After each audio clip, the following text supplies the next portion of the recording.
हाँ सर। अब हम जो देख रहे हैं आज क्या देख रहे हैं, ऑब्जेक्टिव्स, ठीक है। आप घर पे भी अगर पढ़ेंगे, एक बार बुक लेते हैं, डेस्कवर्क से पढ़ें, किसी भी रेफरेंस बुक से पढ़ें, तो डाउट क्या लगता है, बड़े क्वेश्चंस तो आपसे हो जाएंगे आराम से ना। नॉर्मल सा हो गया, मीन मोड मीडियन आ गया, या माध्य माध्य बहुलक इस टाइप के कोई भी क्वेश्चन आ गए, प्रायिकता प्रोबेबिलिटी का कोई क्वेश्चन आ गया, कोऑर्डिनेट ज्योमेट्री निर्देशांक ज्यामिति का क्वेश्चन आ गया, बड़े क्वेश्चंस आपसे आराम से हो जाएंगे। चक्कर कहां पड़ेगा आपका, पड़ेगा जो छोटे क्वेश्चंस में। ऑब्जेक्टिव्स जो आएंगे वहां थोड़ा सा इशू हो जाता है, ठीक है, क्योंकि ऑब्जेक्टिव का जो वेटेज भी है वो क्या अच्छा खासा वेटेज है। तो ऑब्जेक्टिव पढ़ेंगे तो डाउट पहला ये अपना उठता है मन में कि आएगा क्या एग्जाम में, क्या आएगा, ठीक है साहब। अब एग्जाम में क्या आएगा ये डाउट उठ रहा है, तो हम एक बार पूरा अपन क्या करेंगे, एनालिसिस कर लेंगे किस किस चैप्टर से क्या क्या ऑब्जेक्टिव उठेगा, ठीक है। जो मैं बता रहा हूँ समथिंग लगभग वही ऑब्जेक्टिव उठते हैं, उसके अलावा वो ऑब्जेक्टिव उठते नहीं, ठीक है साहब। फिर भी हम एक बार इंपॉर्टेंट एनालिसिस कर लेते हैं। सबसे पहले हमारा चैप्टर है रियल नंबर। सबसे पहले कौन सा चैप्टर आएगा हमारा, रियल नंबर। तो चैप्टर 1 जो आपका आएगा वो आपका आएगा रियल नंबर। रियल नंबर से ऑब्जेक्ट उठेगा सबसे पहले 1.1 आपका है एलसीएम और एचसीएफ। क्या है, एलसीएम एंड एचसीएफ, ठीक है। तो आपको रैंडम कोई भी नंबर बोल देंगे, कोई भी नंबर देंगे, नंबर ए और बी, कोई भी नंबर दे दिया, और नंबर ए और बी अगर आपको दे दिया तो इसका क्या पूछ लेंगे आपको, या तो आपको एचसीएफ निकालना है या आपको क्या निकालना है, एलसीएम निकालना। चीज समझ में आ गई, या तो आपको एचसीएफ निकालना है, एलसीएम निकालना, कोई भी रैंडम कोई नंबर होगा। सपोज करो आपको 12 दे दिया और 14 दे दिया, ठीक है, 12 दे दिया और 14 दे दिया। इसके अंदर क्लियरली फर्स्ट क्वेश्चन आएगा आपका, ठीक है, बोर्ड एग्जाम में फर्स्ट क्वेश्चन ये आएगा कि 12 और 14 दे दिया और इसका क्या निकालना, आपको एचसीएफ निकालो या एलसीएम निकालो, ठीक है साहब। तो एचसीएफ कैसे निकालेंगे आपको ध्यान रखना। एचसीएफ और एलसीएम के लिए हम क्या करते हैं, एलसीएम के लिए हम साथ में ही निकालते हैं, एलसीएम के लिए क्या करते हैं, साथ में ही दोनों को लिखकर 2 का डिवाइड किया, 2 6 जा, 2 7 जा, 2 3 जा, और 7 3 का डिवाइड किया 1 7 और 7 का कर दिया। चीज समझ आ गई। तो ये तो आपका आ गया एलसीएम। एलसीएम कितना आ गया, 2 मल्टीप्लाई 2 मल्टीप्लाई 3 मल्टीप्लाई 7 कितना हो रहा है, देखो फटाफट 84, ठीक है, हाँ कितना 84 होगा, ठीक है। अब एचसीएफ देखना है ना, एचसीएफ के लिए क्या करते हैं, ये चीज आपको वापस ध्यान रखनी है। एचसीएफ आपको ध्यान रखना है कि इसका सेपरेट हम प्राइम फैक्टर करते हैं। सेपरेट क्या करेंगे, प्राइम फैक्टर। तो 2 का क्या, 2 6 जा, वापस 2 का क्या, 2 3 जा, 3 1, इधर 2 7 जा और 7 1। हाँ साहब, क्विक रिवीजन है, आपको ध्यान रखना। सॉरी, एचसीएफ आपका इसके फैक्टर लिखता है ना, फैक्टर 12 के फैक्टर हो गए 2 की पावर 2 मल्टीप्लाई 3, और 14 के फैक्टर क्या होगा।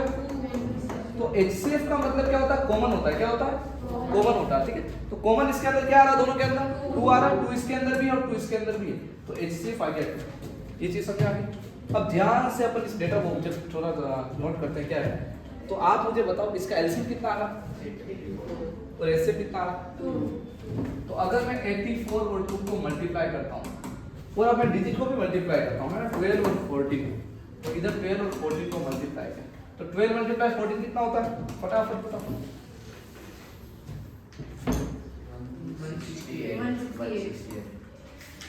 168, ये हो गया 168।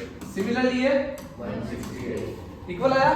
तो यहां से हमको एक चीज पता पड़ गई, यहां से हमको क्या पता पड़ा कि 2 डिजिट का मल्टीप्लाई करो और उनका एलसीएम और एचसीएफ का मल्टीप्लाई करो, ये हमेशा क्या होता है, इक्वल आता है। ये अपना बन गया एक फॉर्मूला, चीज समझ आ गई। ये अपना क्या बन गया, फॉर्मूला बन गया। अब आपको 1 2 3 4 इन चारों ही चीज के अंदर से कोई भी 3 चीज दे रखी होगी, चौथी चीज पूछ लेंगे। या तो हो सकता है 2 डिजिट दे रखी हो और एलसीएम दे रखा हो, क्या पूछ लेंगे, एचसीएफ। या हो सकता है एलसीएम और एचसीएफ दे रखा होगा और कोई एक डिजिट दे रखी होगी, क्या पूछ लेंगे, दूसरी डिजिट पूछ लेंगे। चीज समझ आ रही ना। एक क्वेश्चन हो गया उठेगा आपका यहाँ से, ठीक है, या तो यहाँ से उठेगा और इसी का पार्ट हो गया एचसीएफ और एलसीएम निकालना। कोई कंफ्यूजन, किसी टाइप का कोई कंफ्यूजन। तो चीज समझ आ गई। पहले में क्या था आपका क्वेश्चंस क्या उठेगा, चैप्टर 1 से क्या क्वेश्चन उठेगा, चैप्टर 1 से क्वेश्चन उठेगा आपका एलसीएम एचसीएफ पूछ लेंगे या इस पे बेस क्वेश्चन आ जाएगा, ठीक है। तो आपको माइंड के अंदर ध्यान रखना है, product of 2 numbers is equal product of HCF and LCM, ठीक है। यानी कि पहला पूर्णांक और दूसरा पूर्णांक का गुणनफल क्या होता है, एचसीएफ और एलसीएम के बराबर होता है गुणनफल के। चीज समझ आ गई। यहां से क्वेश्चन उठेगा और इसमें 2 नंबर का क्वेश्चन उठेगा, वो तो आपका सामने ही क्या आएगा, आपको पता है, इरेशनल नंबर वाला क्वेश्चन आएगा। कि प्रूव करो रूट 2 इरेशनल नंबर है, प्रूव करो रूट 3 इरेशनल नंबर है, कोई भी रूट वाला नंबर पूछ लेंगे आपको इरेशनल का पूछ लेंगे ना। अब इरेशनल वाला मैं यहाँ क्यों नहीं बता रहा हूँ ये समझना है। इरेशनल वाला इसलिए नहीं बता रहा क्योंकि वो बड़े क्वेश्चंस में आ गया, क्योंकि हम अभी ऑब्जेक्टिव बता रहे हैं खाली। ठीक समझा की बात। इरेशनल वाला अलग हो जाएगा। अब हम चलते हैं फर्स्ट चैप्टर के अंदर। हमको पता पड़ गया कि हाँ क्या पूछेंगे, एचसीएफ और एलसीएम। तो फर्स्ट चैप्टर के अंदर आपको एचसीएफ एलसीएम पूछ लिया, और हम फिर आएंगे सेकंड चैप्टर में। सेकंड चैप्टर के अंदर क्या पूछेंगे, पॉलिनोमियल का आपका चैप्टर आ गया। पॉलिनोमियल का आपका चैप्टर आ गया सेकंड चैप्टर। तो पॉलिनोमियल के अंदर ध्यान रखना, आपको पूछ लेंगे यहाँ पे, ध्यान रखना वापस। अब हम काम चलते हैं आगे चैप्टर 2।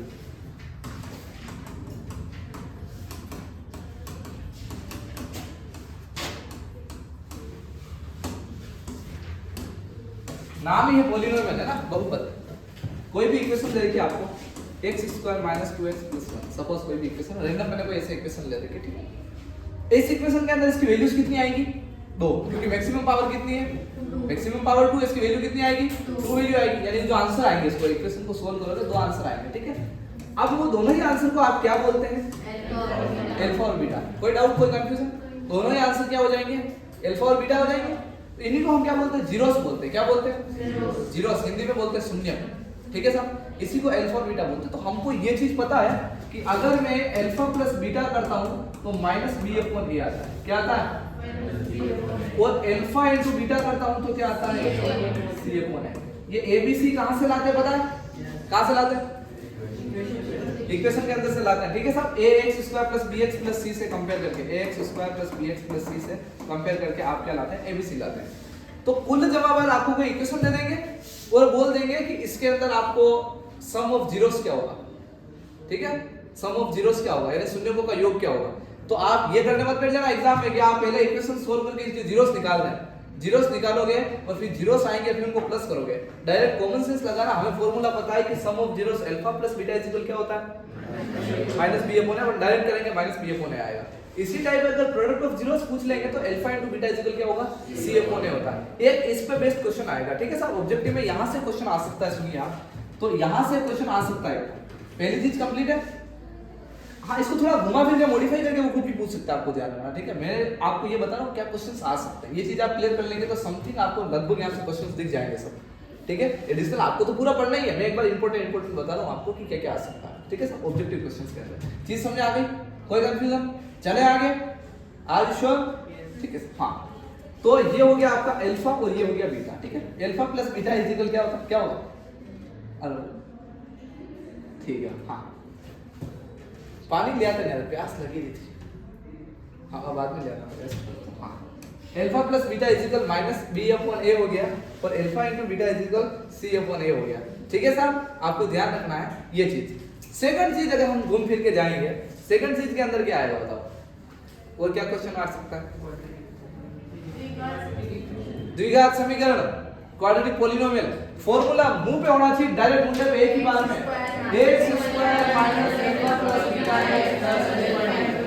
बस मुंह पे होना चाहिए क्लियर। ये आया ना जोश, ठीक है साहब, ऐसे होना चाहिए। अब आया, हाउ इज जोश, हाँ साहब। तो x² - alpha plus beta x plus alpha into beta. कहानी समझ आ गई। ये क्वेश्चन आपको जो बता रहा हूं यहीं से क्वेश्चन उठेंगे, इसके अलावा क्वेश्चन जा ही नहीं सकता कोई, ठीक है। आप पेपर उठा के भी देखेंगे आपको यहीं से क्वेश्चन दिख जाएंगे। अब आपको क्या करा, अल्फा प्लस बीटा और अल्फा इनटू बीटा दे रखेंगे, आपको दे देंगे ना कि sum of zeros and product of zeros are given, यानी कि शून्यों का योग और शून्यों का गुणनफल आपको दिया गया है और आपको बहुपद ज्ञात करना, पॉलिनोमियल फाइंड करना। ये चीज रट लेनी है, ठीक है। हाँ चलो ठीक है, फिर कंफ्यूजन कंप्लीट है बात, ठीक है साहब। अब हम आते हैं और आगे, ठीक है। हाँ, यही से क्वेश्चन उठेंगे, इसमें तो अभी बन नहीं रहा है।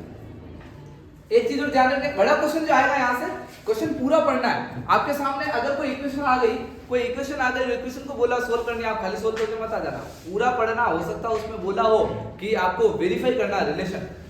रिलेशन क्या होता है, alpha plus beta equal -b/a और alpha into beta equal c/a। ये रिलेशन वेरीफाई करना पड़ेगा आपको।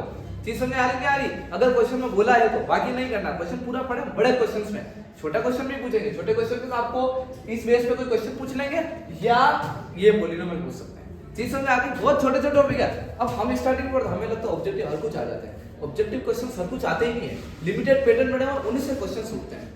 आई चीज समझ नहीं आई, हम और आगे चलते हैं और आगे चले और हमने इसके अंदर आ गए चैप्टर 3 के अंदर।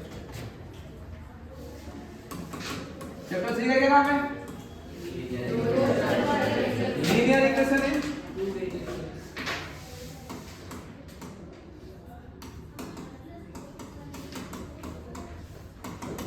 हाँ लीनियर इक्वेशन, मैंने आपको वो पेपर लिया ना, आपका एग्जाम लिया, वो पेपर दे दो फटाफट। हाँ बाकी आपको ध्यान रखना, यहाँ से बहुत छोटे मोटे क्वेश्चन उठेंगे, बहुत छोटे मोटे है ना, ये ऐसे क्वेश्चन उठेंगे कि आप बेसिक अपना कॉमन सेंस लगा के क्वेश्चन अटेंड कर सकते हैं। छोटा सा क्वेश्चन है कोई भी, छोटा सा क्वेश्चन है कोई भी, 2x + 3y = 11, 2x + 3y = 11 दे रखा, ठीक है। तो आपको क्वेश्चन ये दे दिया कि ये जो इक्वेशन है इसको सेटिस्फाई करता है कोई भी पॉइंट, है ना, इसको सेटिस्फाई करता है कोई भी पॉइंट। सपोज मैं लिख देता हूं, क्या लिखते हैं ये, तो अपने को ये देखना है क्या इसको सेटिस्फाई करता है क्या, डायरेक्ट नहीं बोलेंगे नहीं करता है या करता है, पहले चेक करना। तो आपको मैंने बता रखा, सबसे पहला आदमी हमेशा क्या होता है कोऑर्डिनेट में, और दूसरा आदमी क्या होता है यहाँ x और y की जगह पुट करना है। यहाँ रख दिया मैंने 3 और यहाँ रख दिया मैंने 4, तो 3 2 जा 6 और 4 3 जा 12, कितना आ गया, नॉट इक्वल आया। क्या सेटिस्फाई करता है? तो आपको लिखना संतुष्ट नहीं करता, सेटिस्फाई नहीं करता है। और अगर ये इक्वल आ जाते तो आप क्या लिख लेते, सेटिस्फाई करता। अगर इसकी जगह 18 होता, सपोज कर इसकी जगह 18 होता, तो 18 इज इक्वल क्या आ जाता, 18, तो सेटिस्फाई करता। ये बहुत बेसिक एग्जांपल है, मतलब एक तो बहुत बेसिक क्वेश्चन, इनको की जरूरत नहीं अलग करने की, चीज समझ आ गई ना। तो यहाँ से क्वेश्चंस आपके इस टाइप उठेंगे, बहुत छोटी मोटी बात। ज्यादा हो गया तो वैल्यू पूछ ली कोई, ज्यादा हो गया तो कोई वैल्यू पूछ ली, कुछ भी वैल्यू पूछ सकते हैं आपको दे दिया 3x + 4y = 18। अब पूछ लिया if x = -2 then find y। अगर x -2 हो तो आपको क्या फाइंड करना है, y फाइंड करना। अब x -2 y फाइंड करना, तो क्या करेंगे बताओ, हाँ बोलो तो, x की वैल्यू रखनी है और बस यही करना है, ठीक है। अब x -2 दे रखा है, तो 3 का 3 x की जगह -2 रख दिया, 4y = 18, 3 2 जा 6 -6 + 4y = 18, -6 उधर गया तो कितना हो जाएगा, +6 हो जाएगा। 18 और 6 कितना हो गया, 24 अपॉन में 4 गया, y की वैल्यू कितनी आ गई, 6 आ गई। ये ऐसी कहानी है। आई बात समझ में? इस टाइप के क्वेश्चन उठ सकते हैं। ये बहुत शांति से आपको बहुत पैशनेट होकर करना काम, आई चीज समझ नहीं आई, बहुत शांति से एकदम, ठीक है सर, एकाग्र होकर करना है, ठीक है सर। चले आगे, ये हो गया हमारा चैप्टर 3 खत्म। अब सुनो, यहां से आपको पता होना चाहिए नेचर ऑफ रूट, क्या पता होना चाहिए, क्वाड्रेटिक इक्वेशन हमें पता है जिसकी पावर मैक्सिमम क्या हो, 2, जिसकी मैक्सिमम पावर 2 हो, ठीक है। मेरी फेवरेट इक्वेशन ये ले लेते हैं, जिसकी मैक्सिमम पावर 2 क्वाड्रेटिक इक्वेशन होती है। आपको इक्वेशन दे भी रखी है, ठीक है साहब। तो आपकी क्वाड्रेटिक इक्वेशन चैप्टर के अंदर आपको क्या करेंगे, कोई इक्वेशन दे देंगे और इक्वेशन दे दी, सिंपल बात है। आपको पहले तो इसको सोल्व करना आता है, रूट निकालना आता है। ये हमने चैप्टर कौन से पढ़ा, चैप्टर 2 में पढ़ा था, ठीक है। तो अब हम आएंगे नेचर ऑफ रूट निकालने के लिए। सबका अपना अपना नेचर होता है, इंसानों का नेचर होता है, क्वेश्चंस भी अपना नेचर होता है, ठीक है साहब। नेचर ऑफ रूट जो होता है वो कैसे निकालते हैं साहब, b² - 4ac, या अब आदमी का दिमाग खराब कि यार साहब यार 3 बार क्या, या तो b² - 4ac आपका क्या आएगा, 0 से बड़ा या 0 से छोटा, मतलब लेस देन 0 या 0 के इक्वल आ जाएगा, ठीक है। अगर 0 से बड़ा आ जाता, ग्रेटर देन 0 आता तो नेचर ऑफ रूट क्या होगा, डिस्टिंक्ट एंड रियल। रियल तो होता ही है ना, रियल एंड डिफरेंस भी बोल सकते हो आप, रियल एंड डिफरेंस। और अगर लेस देन 0 आ गया तो माइनस नेगेटिव आया तो आपको मानना ही नहीं है, इमेजिनरी हो जाएगा,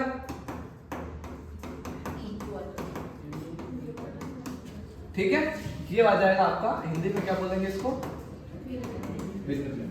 और अगर b² - 4ac = 0 आ गया तो रियल एंड इक्वल आ जाएगा। चीज समझ आ गई, बराबर। तो आपको क्लियर है, आपको नेचर ऑफ रूट पूछा जाएगा ऑब्जेक्टिव के अंदर, ठीक है। अगर पूछेंगे तो क्वेश्चन या तो आपको आंसर पूछ लिया या सिंपल सा आपको क्या पूछेंगे, नेचर ऑफ फ्रूट। बहुत प्यारा क्वेश्चन उठेगा, क्या पूछेंगे, नेचर ऑफ फ्रूट। तीन ही कंडीशन आपको याद होनी चाहिए, नेचर ऑफ फ्रूट आप आराम से निकाल पाओगे। चीज समझ आ गई। एक चीज क्या होती है, जो नेचर ऑफ फ्रूट का फॉर्मूला है ना, नेचर ऑफ फ्रूट का जो फॉर्मूला है ना, जिसको आप क्या बोलते हो, b स्क्वायर माइनस 4ac बोलते हो। क्या बोलते हो, इसी का एक नाम और है, तो इसका घर पे नाम हो गया नेचर ऑफ फ्रूट। एक स्कूल में इसका नाम अलग है, ठीक है। स्कूल में इसका नाम और वो लोगों को पता ही नहीं रहता है ना। आपका कैसा नहीं, स्कूल का नाम बहुत कम लोगों को पता रहता है, घर के घर वालों को, ठीक है। हाँ, इसी टाइप, या घर का नाम हो, स्कूल के लोगों को कम पता होता है ना, इस तरीके से। तो 20 का माइनस 4ac का जो एक रियल नेम है उसको क्या बोलते हैं, डिस्क्रिमिनेंट। क्या बोलते हैं, डिस्क्रिमिनेंट। हिंदी में इसको क्या बोल सकते हैं, विविक्त कर। क्या बोलते हैं, विविक्त कर। अब होता क्या, सुनना है ना, ये बच्चे पढ़ के भी जाते, पूरा चैप्टर पढ़ के गए, चलो कोई दिक्कत नहीं। वहां ऑब्जेक्टिव क्वेश्चन आ जाता है, एक क्वेश्चन ही उठता है कि आपकी जो भी इक्वेशन है इसका विविक्त कर ज्ञात करो। क्या ज्ञात करो, विविक्त कर, या find discriminant of this equation. अब वहां जनता पंचर हो जाती है, उनका दिमाग खराब है, ये हमारा तो सिलेबस में नहीं आ, कहां से गया क्वेश्चन। तो होता कुछ नहीं, ये जो आपने पढ़ा ना 20 का 4ac, इसी को डिस्क्रिमिनेंट बोलते हैं। फर्क ये, अगर आपको डिस्क्रिमिनेंट पूछ रखा है, विविक्त कर पूछ रखा है, तो आपको ओनली 20 का 4ac की वैल्यू निकालनी पड़ती है। चीज समझ आ रही है, फंडा क्लियर है। एक क्वेश्चन क्या हो गया, ये इसमें नेचर ऑफ फ्रूट पूछ लिया। दूसरा क्वेश्चन क्या हो गया, डिस्क्रिमिनेंट पूछ लिया। और फाइनल एक क्वेश्चन होगा, वो आपको ध्यान रखना, वो आपके हो जाएगा, आपको कोई भी इक्वेशन दे दी, x square minus 4xk plus 7, ठीक है। और आपको k की वैल्यू पूछ ली, किसकी वैल्यू पूछ ली, आपको कंडीशन जरूर देंगे कि अगर आपके रियल एंड इक्वल रूट हो तो ज्यादातर चांस इसके हैं। हाँ जी, हाँ मैंने सीक्वेंस बदल दिया ना, वो कोई दिक्कत नहीं, आप निकालेंगे तब आपको ध्यान रखना, ठीक है। क्योंकि वहां जरूर नहीं, वहां ऐसा छुप के आ सकता है, ठीक है, आपको पता होना चाहिए तो। अब आपको पूछ लेंगे अगर रियल एंड इक्वल रूट है, अगर इक्वल एंड रियल रूट है तो k क्या होगा, तो उसके लिए आपको ये कंडीशन तो याद होना जरूरी है। रियल एंड इक्वल रूट होगा तो कंडीशन क्या हो जाएगी, b स्क्वायर माइनस 4 क्या होना चाहिए, 0। b की वैल्यू कितनी होगी, जो x के साथ होता है वो b होता है, x के साथ क्या माइनस 4k, तो माइनस 4k का स्क्वायर माइनस 4, a की वैल्यू है 1 और c की वैल्यू कितनी हो गई 7 तो ये सोल्व कर लेंगे, ठीक है। ये कर लेना है ना, ये तो आपने सब चैप्टर में पढ़ ही रखा है ना, क्योंकि रिवीजन क्लास इतना अच्छी नहीं बता सकते। चीज समझ आ गई, क्वेश्चन क्या क्या उठेंगे पता पड़ गया यहाँ तक, और आगे चलते हैं। अब हमारे सामने आएंगे चैप्टर क्या नाम है, एपी, बोले तो समांतर श्रेणी। ओके, यहां से तो कोई बताने की जरूरत नहीं, क्वेश्चन क्या उठेगा ना, नॉर्मल सा क्वेश्चन है, कुछ भी दे दिया, नॉर्मल सा क्वेश्चन है, कुछ भी दे दिया, कोई भी सीक्वेंस दे दिए 2 4 6 ऐसा, और इसका 10th टर्म क्या होगी, 12th टर्म क्या होगी, 10th टर्म क्या होगी, 12th टर्म क्या होगी, निकाल लोगे ना। 10th टर्म में यानी a + 9d, 20 टर्म में यानी मुद्दा ये नहीं है, मुद्दा ये लास्ट से पूछ ली तो मुझे बताओ इसकी 18th टर्म फ्रॉम लास्ट, तो पीछे से an माइनस 18 टर्म बोला मैं 17, समझ गए। और जब आपको लास्ट से टर्म पूछेंगे ना कोई भी, तो आपको हमेशा कोई कोई लास्ट टर्म दी रखी होगी, तभी तो आप an की वैल्यू रख सकते हैं। चीज समझ आ रही नहीं आ रही, पक्की बात समझ आ रही है, आर यू श्योर, जरूरी नहीं है, जरूरी नहीं, आपको पूछ सकते हैं इस तरीके से, ऐसा भी कुछ पूछ लिया, ठीक है, ऐसा भी कुछ पूछ लिया कि आप फिलअप्स बताइए कि प्रथम सेकंड और थर्ड टर्म क्या है, द्वितीय और तृतीय पद क्या है, तो भी निकाल सकते हो। कुल जमा हुआ यहाँ से आपके बेसिक नॉलेज पे क्वेश्चन आएगा। ए हो गया आपका 2 और A4 कितना हो गया 8, A4 को आप क्या बोल सकते हैं, तो यहाँ पे A की वैल्यू रखेंगे, आपका D आ जाएगा, और A और D हो तो धरती पर आप कोई सी भी AP की कोई सी भी टर्म निकाल सकते हैं। कहानी समझ आ रही है, यहाँ से क्वेश्चन उठेगा, पता पड़ गया ना। और नॉर्मल कोई भी आपको क्वेश्चन दे दिया है वहाँ उठेंगे, तो नॉर्मल कोई भी आपको सीक्वेंस दे रखा है, उसमें क्या पूछ लेंगे, आपको D पूछ लेंगे, क्या पूछ लेंगे, या पूछ लिया ये AP है या नहीं, चीजें समझ आ रही है नहीं आ रही, इस तरीके का आपका काम बनेगा। एक क्वेश्चन मैं और आपको पूछता हूँ कि अगर इस तरीके से पूछ ले, सपोज करो आपको 2 दे रखा है और आपके सामने लिख दे x और यहाँ लिख दे 8, आपको पूछ ले x की वैल्यू, किसकी वैल्यू पूछ ले? x की value. If this is an AP, if this is an AP, यदि ये समांतर श्रेणी हो, ये सीक्वेंस एपी है उसने बोलूंगा, तो x की वैल्यू क्या होगी? 5। अगर ये एपी है, अब सेंस लगाना है, अगर ये एपी है, सुनो, ये नहीं बोल सकते ये आउट ऑफ सिलेबस हो गया। अगर ये एपी होगा तो a2 माइनस a1 आप करोगे, वो किसके इक्वल होना चाहिए? नहीं जी, होना चाहिए, नहीं होना चाहिए? किसी की भी अगर आपको वैल्यू निकालनी है, खाली आपको इक्वेशन बनाने की कला आनी चाहिए। नहीं है ये चीज समझ में? इसके अलावा कोई कॉन्सेप्ट ही नहीं लग रहा है, लगा लो। अगर जो आदमी तुक्का लगा रहा, एक्स मर्जी से निकालने की कोशिश कर रहा, तो दैट इज रॉन्ग, उससे आंसर गलत आएगा। समझ? तुक्के नहीं लगाना आपको, चीज समझ आ गई? तो अगर a2 माइनस a1 करता हूं तो x minus 2 is equal 8 minus, समझ गए? माइनस का x इधर लाऊंगा तो, और प्लस माइनस का 2 उधर गया तो कितना हो जाएगा? ये कितना हो गया? 10, और x की वैल्यू कितनी आ जाएगी? 5। ऐसे निकालने वैलिड पुख्ता आंसर आएगा। चीज समझ आ गई ना? अब ये क्वेश्चन है, आ सकते हैं इस टाइप के बड़े प्यारे से क्वेश्चन, चीज समझ आ गई ना?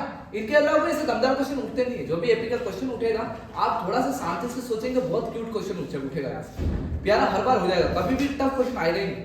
अब ये क्वेश्चन एग्जाम में आ गया ना, मैं कह रहा हूँ तुम बैठ के सोचोगे, पता अरे बहुत टफ है यार, ये तो हमने पढ़ा ही नहीं इस टाइप, जबकि घर आके देखोगे तो यार बहुत बहुत क्यूट क्वेश्चन नहीं है? क्यूट, समझ गए? इस टाइप से ऐसा क्वेश्चन उठेगा, यही क्वेश्चन है। इसमें तो ज्यादा कुछ बताने का सेंस नहीं बनता। फिर आगे हम आते हैं और हम किसको डिस्कस करेंगे? Chapter 6 triangle. हाँ, लास्ट मैंने उस दिन आपको बताया था, कौन से चैप्टर तक बता दिए थे? उस दिन बताया था मैं, कौन से चैप्टर तक बताया था? थर्ड तक किस बताया था? हाँ, ये थोड़ी बताया। हाँ, तो ध्यान से सुनते चलना, ठीक है? अब आपके सामने आ गया चैप्टर 6। कौन सा आ गया? चैप्टर 6। चैप्टर 6 का विशेष ध्यान रखना आपको, ठीक है सर? चैप्टर 6 का ध्यान क्यों रखना, इसलिए सुनना, यहाँ से ऑब्जेक्टिव में क्वेश्चन क्या आएंगे सुनना। या तो थेल्स थ्योरम से क्वेश्चन उठेगा, ठीक है? थेल्स थ्योरम हम जानते हैं, क्या सुनिए, ये ए बी सी और ये ई और एफ, चीज कंप्लीट है। थेल्स थ्योरम क्या बोलती है? थेल्स थ्योरम ये बोलती है कि A E upon E B, half upon half ले रहा हूं ना, ए ई अपॉन ए बी, वो किसके इक्वल होगा? A F upon F C. Okay, जरूरी नहीं है, जरूरी नहीं है, क्या जरूरी नहीं है? अभी हम आगे बात करते हैं। ये भी हो सकता है कि ऊपर आप ए ही ले लो, इस साइड ए ही अपॉन पूरा क्या ले लो, नीचे ए भी लो। ये रेशियो हमने सब चैप्टर में पढ़ रखे हैं, ठीक है? ऐसा कोई नया तो नहीं लग रहा ना, ठीक है? और ये हो गया हमारा ए एफ अपॉन ए सी, तो अभी रेशियो इक्वल ही है। रेशियो का मतलब क्या है? बंटवारा क्या है? एक भाई को जितना मिला दूसरे भाई को उतना मिलेगा, दैट इज रेशियो, बांटना हो गया। रेशियो हमेशा इक्वल होता है, थेल्स ये बोलती है, यानी इधर जितना उतना ही क्या होना चाहिए, उधर होना चाहिए। इधर हाफ अपॉन हाफ ले रहे तो उधर भी हाफ अपॉन हाफ लिया, इधर हाफ अपॉन फुल ले रहे तो उधर भी हाफ अपॉन फुल ले लिया। जरूरी नहीं ऊपर वाला हाफ, जरूरी नहीं है, क्या नहीं है, जरूरी। इधर हम ई भी तो ले सकते हैं, E B upon A B, तो उधर क्या हो जाएगा, ये रेशो बन गया। इनके अलावा कोई रेशो बन नहीं सकता, चीज समझ आ गई? अब आपके सामने क्वेश्चन उठेगा तो नॉर्मल कोई क्वेश्चन उठेगा, हो सकता है आपको दे रखा ये 5 10 और ये आपको दे दिया वो 7 और ये निकालना, इस टाइप का क्वेश्चन आ जाएगा, ठीक है? डायग्राम बना लेना, वापस कह रहा हूं, कोई क्वेश्चन आता है आपको डायग्राम जरूर बनाना, बिना डायग्राम के काम आपका चलेगा नहीं, आधी पसंद नहीं आ रही। कभी भी कोई क्वेश्चन अगर आप अटक भी गए ना, रेंडमली आप अटक भी गए, अटक भी गए, अगर डायग्राम बनाया तो डायग्राम आपको उस प्रॉब्लम से बाहर निकाल देगा। आधी चीजें डायग्राम से सोल्व हो जाती है, चीज समझ आ गई ना? और बाकी तो चैप्टर में पढ़ ही रखा आपने, वैसे मुझे नहीं लगता है आपको कोई टफ मतलब कोई यहाँ टफ लग रहा होगा। बताओ क्या करेंगे, डायरेक्ट बताइए, रेशियो क्या बताऊं?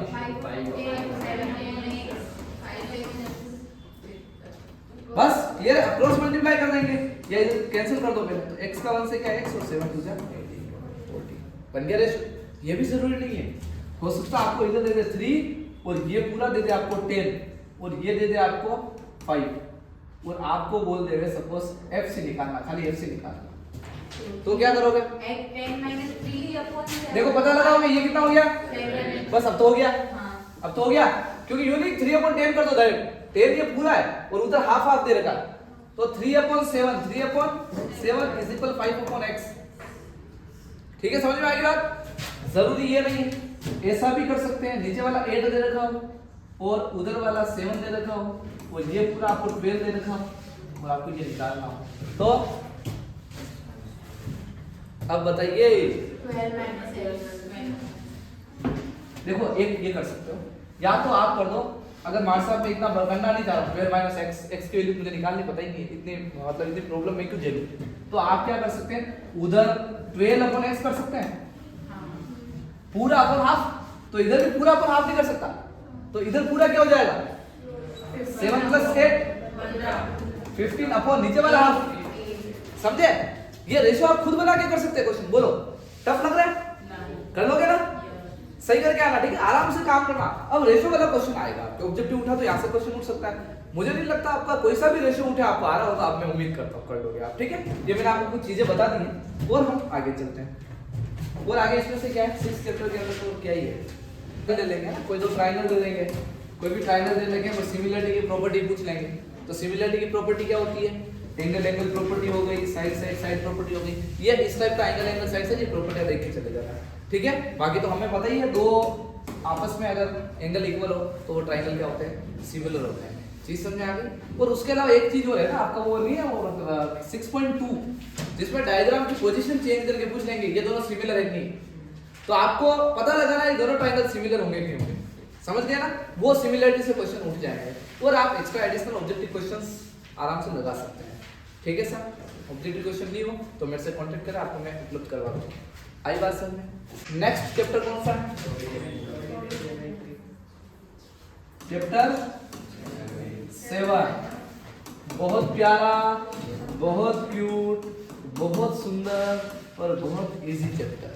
क्वेश्चन उठ ही जाएगा, उठ ही जाएगा। नॉर्मल सा अगर मैं आपसे क्वेश्चन करता हूँ तो ध्यान देना ना, मैं आपसे क्वेश्चन कर रहा हूँ, find the distance between 2 point x1 y1 and x2 y2।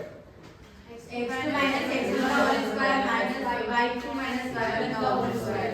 Under root, समझ गए ना? जरूरी नहीं आपको डिजिट दे रखी हो, दो बिंदुओं के बीच की दूरी पूछ लेना, फाइंड डिस्टेंस बिटवीन 2 पॉइंट, तो आपको पॉइंट भी दे सकते हैं कि आपको a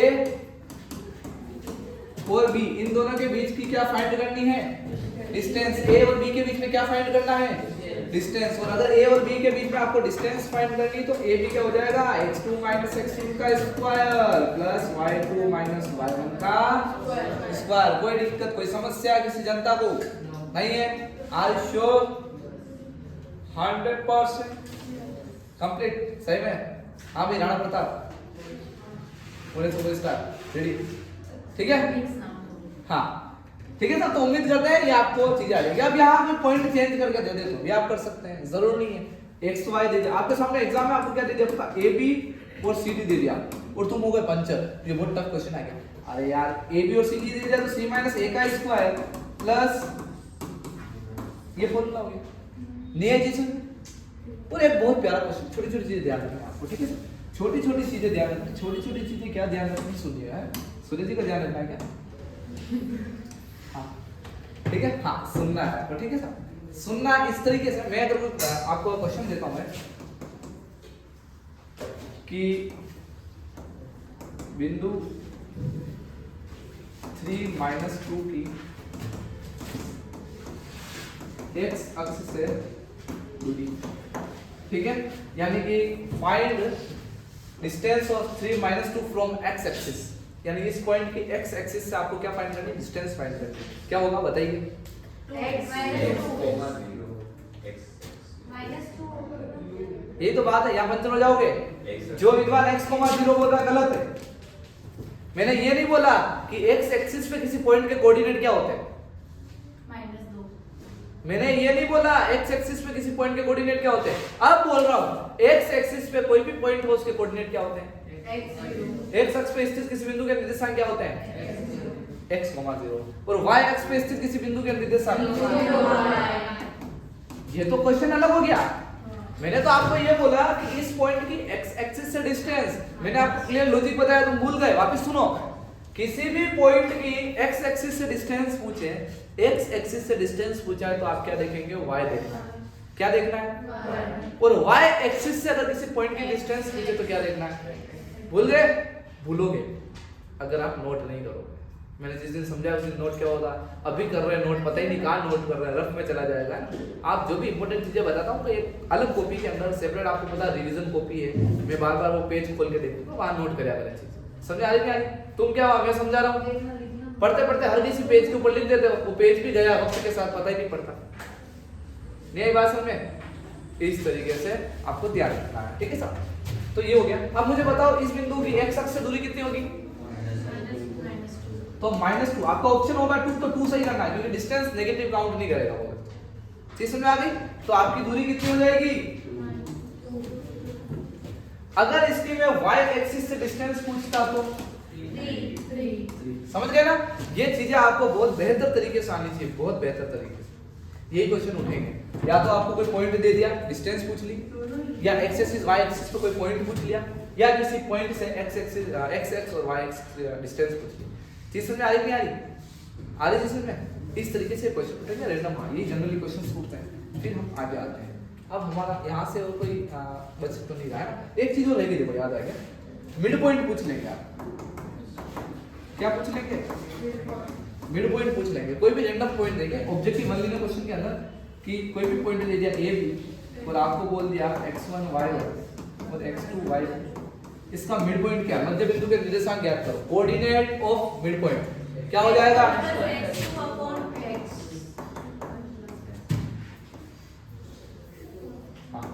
x1 plus x2 upon 2 और y1 plus y2 upon 2। आई जी समझे?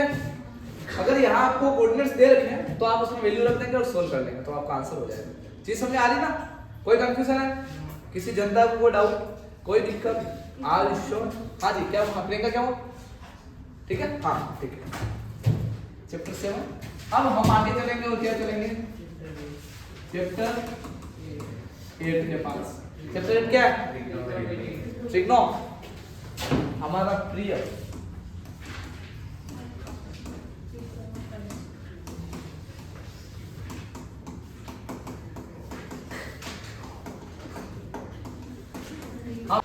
चले आगे? Okay, coordinate sorry trigonometry. Trigonometry से क्या क्वेश्चन उठेगा बताइए? बताओ तुम भी अपना आइडिया लगाओ ना, फिर मैं बताता हूँ। साइन कोस वाले क्या बात, जैसे ट्रिग्नोमेट्री के अंदर तो सर्कल आ रहे हो। अरे साइन ट्रिगल साइन कोस बराबर है similar to 2 sin 45 plus simple कोई क्वेश्चन पूछ लेंगे। sin 30 क्या है? एंगल बेस्ड क्वेश्चन पूछ लेंगे। 0 30 45 60 और 90 एंगल ही होंगे आप, ठीक है? नॉर्मल सा कुछ पूछ लिया, सपोज फाइंड करें 2 sin 45 cos 45, find value of this. कर सकते हो? यस इजीली कर सकते हो। Yeah. या आपको पूछ लिया if sin a, ठीक है, if sin a is equal 4 5 then find tan a। जरूरी नहीं tan है, tan a की जगह कोई भी ट्रिग्नोमेट्री रिलेशन पूछ सकते हैं। साइन दे रखा, cos tan cot sec cosec, पांचों में से कुछ भी पूछ लिया, ठीक है? तो क्या करोगे? इस टाइप का क्वेश्चन आ गया था, वो देखिए पापा बोतल पी लूं? हाँ बेटा ओके पी लो, ठीक है? तो आपको ये ध्यान रखना। अब यहाँ से आपको देखना आना चाहिए सबसे पहले साइन का फॉर्मूला क्या होता है? Perpendicular upon hypotenuse. ये परपेंडिकुलर या हाइपोटेनस हो गया। हिंदी मीडियम वालों के लिए क्या हो जाएगा? लंब बटा कर्ण हो जाएगा। तो साइन को ऐसे देखना, मैंने ये बता दिया। यहाँ से देखने पर परपेंडिकुलर हाइपोटेनस निकाल लोगे बेस, और बेस निकालने के बाद तो कुछ भी पूछो ना, निकाल सकते हो ना बोतल पी के, ठीक है? नहीं है जी में? तो बहुत बेसिक क्वेश्चन है, बहुत है ना यहाँ से कि आपको कोई या तो एंगल बेस्ड क्वेश्चन पूछ लेगा या तो एंगल बेस्ड क्वेश्चन पूछ लिया या इस टाइप का कोई क्वेश्चन आएगा, कर लोगे आराम से।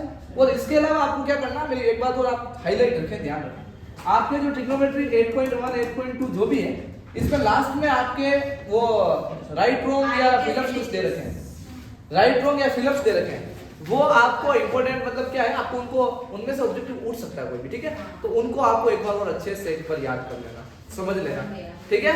कौन सा चैप्टर है? 8th चैप्टर में लास्ट में 8.1 और 8.2 दोनों के अंदर दिए हुए, ध्यान देना। हाँ दे रखे दिखा। हाँ इस तरीके से वो दे रखे हैं, तो उनमें से आपको ध्यान रखना है कि आपको दोनों ही देखने हैं, ठीक है सर। और बड़ा क्वेश्चन क्या उठेगा बोलो? LHS RHS कौन सा चैप्टर? 8.3 में लास्ट 10 क्वेश्चन है, उनमें से कोई 2 क्वेश्चन और में आएंगे, दोनों में 10 में से कोई 2 क्वेश्चन और में आएंगे, वो आपको करना रहेगा, ठीक है सर। हाँ वो आपको बड़े क्वेश्चन उठ गए, चीज कंप्लीट है। हाँ क्योंकि हम ऑब्जेक्टिव की बात कर रहे हैं तो यही क्वेश्चन उठेंगे।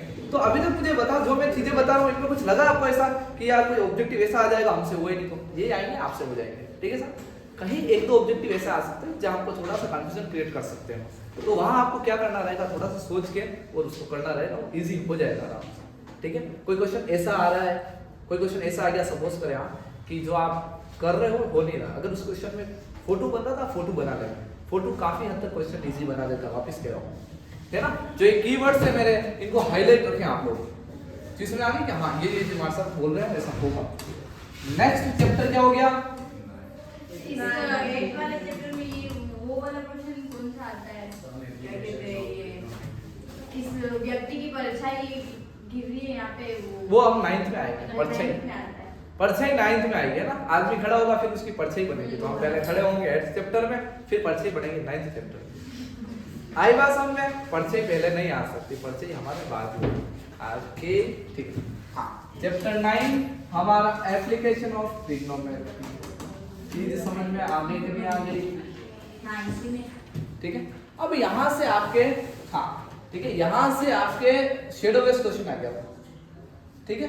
कोई भी परछाई दे दी, कोई भी, कि सपोज करें आप कि कोई पोल है, ठीक है, कोई पोल है और इस पोल की जमीन के ऊपर शेडो बनती है, उसकी डिस्टेंस क्या होगी अगर एंगल 30 डिग्री हो तो, ठीक है। जैसे मान लो ना कि 10 मीटर हाइट वाला कोई पोल है ना, 10 मीटर लंबा कोई खंबा है, ऊंचा कोई खंबा है, उसकी जमीन पर छाया की लंबाई ज्ञात करो, ठीक है साहब। उसकी जमीन पर छाया की लंबाई ज्ञात करनी है, यानी इसकी शेडो जो बन रही है, इसकी शेडो जो बन रही है उसकी लेंथ फाइंड करनी है, if angle of elevation will be 30 degree. तो ये क्वेश्चन नहीं कर सकते थे? हां ये आराम से कर सकते हो कि 10 30 degree is equal 10 upon x, 10 30 degree लिखे अभी एंगल भी दे रखा हो तो नहीं, कोई एक चीज तो देंगे खाली वही हाँ, वो आपको दोनों ही साइड दे रखी थी, सब कुछ दे रखा है, इसे वो बताना है 10 30 10 45 कौन सा हो एंगल ऑफ एलिवेशन, रेशियो दे रखे हो तो सर, रेशियो वही है, वो क्वेश्चन नहीं है ना। आपको दे रखा था कि खंबे की और उसकी छाया का अनुपात 1:√3 है, ठीक है साहब, कि जो पोल है और उसकी शेडो है उनके रेशियो क्या है 1:√3, तो पोल कितना हो गया ये और ये हो गया, कहां दे रखा है, दोनों दे रखे, ठीक है। और थीटा पूछ लिया, फिर से कोई एक ही चीज पूछेगा, ठीक है, थीटा पूछ लिया तो आराम से निकाल सकते हो, क्या दिक्कत है, ठीक है सर। आराम से कैसे निकाल सकते हैं, क्योंकि tan theta is equal 1/√3 perpendicular upon base. अब tan थीटा की वैल्यू 1/√3 कब होती है, थीटा कितना हो, ये लो आई चीज में। तो ये से क्वेश्चन आएगा, शेडो बेस क्वेश्चन आएंगे, शेडो बेस क्वेश्चन में मैंने आपको चैप्टर में वैसे पढ़ा रखा है, ठीक है सर। नॉर्मल आप और छोटे मोटे क्वेश्चन ना ऑब्जेक्टिव क्वेश्चन होते हैं, उनकी थोड़ी प्रैक्टिस कर ले, 5-7 क्वेश्चन लगा लेना, आपसे आराम से क्वेश्चन बन जाएगा। ऐसे कोई आप घुमा के आपको नहीं पूछने वाला, ठीक है, कोई घुमा के नहीं पूछेंगे। एक वो एंगल मैंने आपको क्वेश्चन दे रखा ना कि सेम टाइम पे 2 पोल है, उनकी शेडो बन रही है, मैंने बताया वहां आपको ध्यान रखना, कभी भी सेम टाइम पे किसी की शेडो पूछे तो एंगल ऑफ एलिवेशन हमेशा इक्वल होगा, एंगल ऑफ एलिवेशन हमेशा इक्वल होगा, चीज समझ आ गया ना। सेम टाइम पे शेडो हो, जो मैंने आपको क्वेश्चन करा भी रखा है, तो हाँ ठीक है, अच्छा वो उसका हो गया ना। हाँ तो फिर भी आपको याद रहेगा ना, इस तरह की याद रहेगा, कंप्लीट काम हो जाएगा। तो इस पे कोई ज्यादा घुमा के नहीं पूछेंगे, और बड़े क्वेश्चन तो सिंपल आपके चैप्टर में से आएगा। एग्जांपल एनसीईआरटी के बहुत भयानक पढ़ने आपको ध्यान रखना, ठीक है, वैसे हमने सब पढ़ लिए हैं और रिमेनिंग भी पढ़ लेंगे, ठीक है। हाँ एग्जांपल से क्वेश्चन पूछेंगे, ध्यान रखना, ठीक है, पढ़ के ही जाना है, चाले नहीं लेना फालतू, है ना। कोई कह रहा है कि ये इंपॉर्टेंट है, 10 क्वेश्चन में से 2 क्वेश्चन बता दिए, वापस कह रहा हूँ, सेम स्कूल में आज मैंने यही बात बताई, इंपॉर्टेंट कुछ नहीं होता, हर चीज होती है। ये तो मैं आपको इसलिए बता रहा हूँ, आप जब पढ़े तो आपको पता रहे क्या क्या क्वेश्चन उठ सकते हैं, हर कुछ नहीं पढ़े, चीज समझ आ रही ना। तो बच्चे होते हैं फालतू में डेस्क के सोल्व कर रहे हैं, डेस्क के अंदर क्या होता है, एक्सट्रीम लेवल पे क्वेश्चंस दे रखे होते हैं जो आपके काम के भी नहीं होते हैं, आई चीज समझे? तो आपको इसलिए ये चीजें पढ़नी है। ये हो गया, ठीक है। और यहाँ से कोई क्वेश्चन क्या उठेगा? नेक्स्ट चैप्टर कौन सा है? चैप्टर कौन सा है? चैप्टर 10 क्या है? सर्कल। ठीक है, चैप्टर 9 तक कंप्लीट है। अब चैप्टर 10 से बहुत क्यूट क्वेश्चन उठेंगे आपके सामने, ठीक है, बहुत प्यारे प्यारे। क्या उठेगा? पहले क्वेश्चन सुन लेना आपको। किसी सर्कल पे कितने टेंजेंट बना सकते हैं? इनफाइनाइट, ठीक है। एक यहाँ, एक यहाँ, एक यहाँ, यहाँ, बोले जहां जहां, ठीक है साहब। आपकी इच्छा हो जितना इनफाइनाइट टेंजेंट्स बना सकते हो, लेकिन क्वेश्चन थोड़ा सा बदल जाए और आपके सामने क्वेश्चन ये नहीं, यानी कि एक सर्कल पे कितने टेंजेंट बना सकते हैं, ये नहीं आकर के आपके सामने क्वेश्चन ये आ जाए कि सर्कल के किसी एक पॉइंट पर कितने टेंजेंट बन सकते हैं। तो आपको ध्यान रखना है ना, यानी अगर कोई सिंगल पॉइंट पूछ लिया है, अगर कोई सिंगल पॉइंट पूछ लिया तो सिंगल पॉइंट में कितना टेंजेंट बन सकता है? एक ही। लेकिन कोई इंडिविजुअल पॉइंट आपके सामने नहीं है, ओनली सर्कल है, तो आप कितने बना सकते हैं? सॉरी, इनफाइनाइट बना सकते हैं। चीज समझ आ गई? कंप्लीट है। सर्कल पे पैरेलल टेंजेंट कितने बन सकते हैं? दो बन सकते हैं, 1 एंड 2। तो इस टाइप क्वेश्चन आएंगे, आप कर लेंगे ना आराम से। रेडियस और टेंजेंट के बीच में एंगल कितना होता है? 90 degree. Radius always will be perpendicular to tangent, है ना। तो हमको पता ही, आपको नॉर्मल पूछ सकते हैं कि ये रेडियस हो गई, ये टेंजेंट हो गया, ये एंगल कितना होता है? ठीक है, इस तरीके से आपको पूछ सकते हैं। जैसे कि क्या है, find relation between radius and tangent. क्या बोलेंगे? Find relation between radius and tangent. आपको पूछ सकते हैं कि त्रिज्या और स्पर्शरेखाओं के बीच संबंध ज्ञात करो। तो पढ़ने में कितना भारी लग रहा वजन, संबंध ज्ञात करना, फाइंड रिलेशन, पंचर हो जाओगे आप। कॉमन सेंस ध्यान रखना है ना कि रेडियस और टेंजेंट के बीच में रिलेशन क्या होता है? 90 परपेंडिकुलर। चीज समझ आ गई? इस टाइप के आपके सामने कोई क्वेश्चन उठ जाएंगे तो आपको इजीली कर लेना है। कर लोगे नहीं कर लोगे? श्योर। और छोटे छोटे क्वेश्चन अगर यहाँ से उठ सकते हैं तो आपके सामने एक क्वेश्चन और उठ सकता है, ठीक है। वो आपको क्या है, आपको पता होगा ही।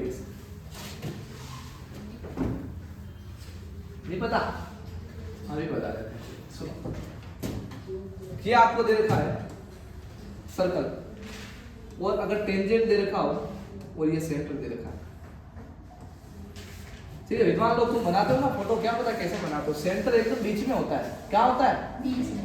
सेंटर ये होता है, तो ये होता है ना, कभी भी लाइन यहाँ से टच करके नहीं जा सकती, ऐसे जाती तुम्हारी लाइन, तुम्हारे ऐसे बनता है, तो स्ट्रेट लाइन ऐसे बना दो ना तुम, ऐसे नहीं बनता। टेंजेंट ऐसे टच होता है, ऐसे बनती है हमेशा, ध्यान रखना। 90 डिग्री। आई चीज समझ नहीं आई? तुम्हें दो टेंजेंट बनाने दे लूं, तुम ऐसे बना दो, और सेंटर भी यहाँ और एकदम स्ट्रेट लाइन भी खींच लो, ऐसा हो ही नहीं सकता, इम्पॉसिबल है। जबकि कैसा होगा, मैं कह रहा हूँ सेंटर थोड़ा आगे होता है, टेंजेंट इधर बनता है, ऐसा फोटो होता है। आई चीज समझ नहीं आई? तो इसके सेंटर को आपको जबरदस्ती एक लाइन में मिला नहीं देना है। चीज क्लियर है? कोई दिक्कत है किसी जनता को? कोई किसी जनता को दिक्कत है? नहीं। यहाँ तक कंफ्यूजन है यहाँ तक? नहीं। चले आगे? हाँ ठीक है। अब सुनो, आपको बोलते हैं कि ये हो गया, ठीक है, ये हो गया ए बी, कुछ भी बोल सकते हैं। 3 लाइन है आपके पास। एक तो हो जाएगी रेडियस, क्या है? रेडियस। एक है आपके सामने टेंजेंट, क्या है? और एक क्या है?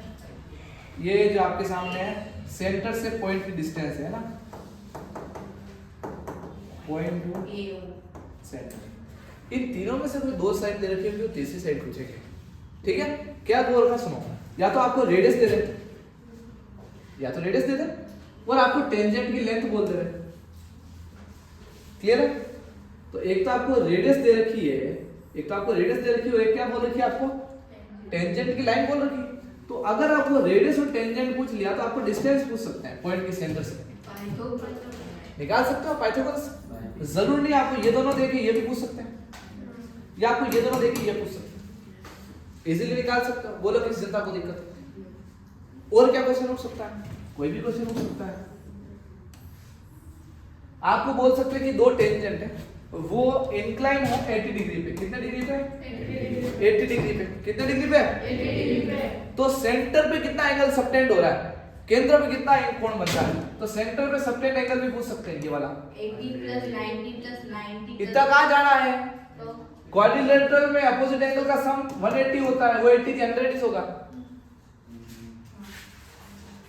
ठीक है, पूरा 360 वाला कॉन्सेप्ट नहीं लगाना आपको। आई चीज में वो 80 है तो फिर से कितना होगा, क्वेश्चन बहुत ध्यान से पढ़ना है। कई बार आपको लगेगा ये पूछ रखा है, लेकिन मेरा विश्वास करो कई बार ये पूछ रखा होगा ऑनली, 50 समझ रहे हो ना। तो ये आपको बहुत क्वेश्चन में ढंग से पढ़ना है, सब कुछ एंगल के नाम पढ़ना है, यही क्वेश्चन उठेंगे यहाँ से, इसके अलावा क्वेश्चन उठने के चांस ही नहीं। कंफ्यूजन क्लियर है, कंप्लीट चीजें समझ आ रही है ना मैं क्या बता रहा हूँ। इस टाइप चले जाए चैप्टर 10 तक हमारा होगा, और आप पेपर देखेंगे तो भी आपको क्वेश्चंस दिख जाएंगे। वापस कह रहा हूँ, हमारा मकसद क्या है, अभी मैं बता रहा हूँ तुम्हें ये लग रहा होगा मास्टर क्वेश्चन तो एक भी नहीं बता रहे हो, अब आप क्वेश्चन पढ़ेंगे तो आपको पता लगेगा क्वेश्चन क्या उठेगा आई सेशन में, और वही क्वेश्चन आप ऑब्जेक्टिव की प्रैक्टिस कर रहे हैं, इस टाइप के क्वेश्चंस की ज्यादा से ज्यादा प्रैक्टिस करें तो आपका काम बन जाएगा। ठीक है सर, ओके। लास्ट मिनट बात हमारी चल रही है चैप्टर 11। चैप्टर 11 कौन सा है, एरिया रिलेटेड टू सर्कल। यहाँ आपके सामने एक तो आपको पूछेंगे सेक्टर, क्या पूछेंगे, सेक्टर बोले तो त्रिज्यखंड, या पूछ लेंगे आपको सेगमेंट बेस्ड क्वेश्चन। तो एक चीज विशेष ध्यान रखना है, आपको फॉर्मूला बेस्ड क्वेश्चन यहां से भी उठ सकता है। ठीक है, कि आपको घुमा के फॉर्मूला पूछ लेंगे सेक्टर का, पाई r स्क्वायर थीटा अपॉन, इसका सेम फॉर्मूला होता है, फर्क क्या हो जाता है, -1/2r² sin थीटा। एक और होता है लेंथ ऑफ आर्क। ठीक है, तो इसे घुमा के पूछ सकते हैं, आपको लेंथ ऑफ आर्क का फॉर्मूला पूछ लेंगे घुमा के, कि ऐसा सर्कल जिसकी रेडियस r हो, ऐसा सर्कल जिसकी रेडियस r हो, है ना, r रेडियस हो और एंगल थीटा हो, उसकी लेंथ ऑफ आर्क क्या होगी, तुम भटक रहे हो निकालते जा रहे हो, तो उसका आंसर फॉर्मूला ही होगा। चीज समझ आ गई, तो इन तीनों को फॉर्मूला करके मॉडिफाई करके क्वेश्चन पूछ सकते हैं। ठीक है, जैसे एक ऑप्शन दे रखा है जिसमें ये है ही नहीं, ये ऑप्शन है ही नहीं, क्या नहीं है, ये ऑप्शन है नहीं, ऑप्शन है 2 पाई मल्टीप्लाई r थीटा अपॉन 360। तो 2 से 360 कट जाएगा, तो अब तुम भटक रहे हो यार, लेंथ ऑफ आर्क का फॉर्मूला सर ने अलग बताया, कॉमन सेंस क्या कह रहा हूं, शांति से सोचनी चीज, 2 से ये कैंसिल, तो क्या हो गया पाई r theta upon length of arc. है कोई डाउट, कोई कंफ्यूजन किसी भी टाइप का, पक्की बात, बस तो इतनी सी बात है, कर लेंगे आराम से, पक्की बात, ठीक। हाँ, चैप्टर 12 ध्यान रखना, ठीक है, चैप्टर 12 क्या है आपका, ठीक है, सरफेस एरिया एंड वॉल्यूम। अब यहाँ से आपके सामने सरफेस एरिया एंड वॉल्यूम के क्वेश्चन उठेंगे, तो आपको ध्यान रखना है ना, बहुत बेसिक चीजें यहाँ से ध्यान क्या रखने की जरूरत है, ध्यान रखना है। सिलेंडर आपके सामने आ गया, तो सिलेंडर को आपके सामने ये याद होना चाहिए कि CS से क्या होता है और TS से क्या होता है। ठीक है साहब, CS से आपका होता है वक्र पृष्ठीय क्षेत्रफल और TS से होता है आपका कुल पृष्ठीय क्षेत्रफल। तो आपको ये ध्यान रखना है ना कि वक्र पृष्ठीय क्या होता है और कुल पृष्ठीय क्या होता है। ये स्फीयर को अगर काटोगे, देखो ओनली स्फीयर का होता है ना, कर्व सरफेस और टोटल सरफेस नहीं होता है, क्योंकि उसका वो कर्व बोलो और टोटल बोलो वो एक ही है, समझ गए ना। इसको काटोगे बीच से तो बनेगा कर्व ये वाला और टोटल ये वाला भी प्लस कर देंगे, तो टोटल इसका होता है स्फीयर का 4 पाई r स्क्वायर, ओनली इस हेमिस्फीयर का बोलोगे तो क्या होगा, और हेमिस्फीयर का टोटल बोलोगे तो क्या हो जाएगा। ये चीजें पता होनी चाहिए ना, मिक्स नहीं करना। अगर आप वॉल्यूम के अंदर चले गए तो क्या हो जाएगा 4/3 पाई r, वॉल्यूम हमेशा क्यूब में होता है, लेना नहीं देना नहीं, हम पैसा वॉल्यूम को इसको मिक्स करके हमने नया फॉर्मूला डिराइव कर दिया मार्केट के अंदर, क्या बना दिया 4/3 पाई r स्क्वायर। ठीक है, टेस्ट कॉपी याद है, ठीक है, हमने मार्केट का नया फॉर्मूला बनाया है 4/3 पाई r स्क्वायर, कि आधा वॉल्यूम में आधा एरिया, दोनों निकाल दो। आई थी समझ नहीं आई, इस तरीके से हमने मार्केट नया फॉर्मूला बनाया। तो अपने को फॉर्मूले नहीं बनाना, जितना दे रखा है उतना ही पढ़ना है।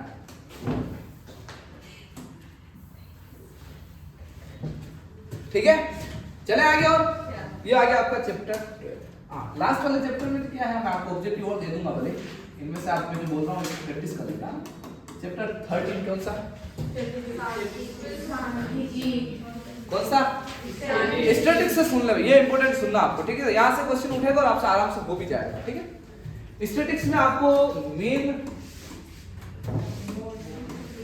मोड और मीडियन पूछेंगे।